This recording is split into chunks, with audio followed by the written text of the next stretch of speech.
La statique dont on a parlé dans le premier thème nous a permis d'étudier les conditions d'équilibre d'un corps immobile, on disait également au repos, qui est soumis donc à différentes actions. Si on prend l'exemple de cette poutre qui est ici, on a donc pu étudier les réactions qui sont sur ces appuis ici. Donc ça, c'est l'étude statique de la poutre. Maintenant, il existe un autre domaine de la mécanique qui s'appelle la résistance des matériaux.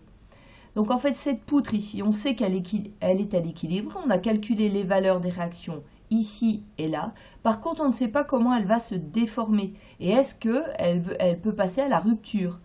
Donc en fait, la résistance des matériaux va nous permettre d'étudier la déformation et la résistance des poutres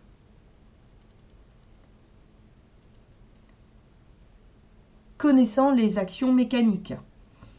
Donc l'objectif de la résistance des matériaux, ça va être de dimensionner, donc de trouver les dimensions des différents éléments d'une structure, de façon à ce qu'elle se déforme dans des limites acceptables et qu'elle résiste aux actions appliquées.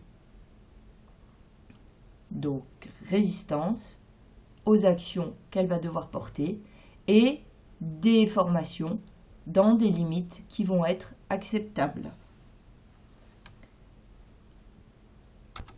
Donc la simple connaissance des actions extérieures ne va plus suffire dans le cadre de la résistance des matériaux.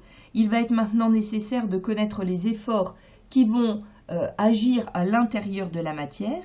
Pour cela, on va rentrer progressivement dans la matière depuis l'extérieur jusqu'au tout petit élément de matière qui fait partie de cet élément qui est étudié.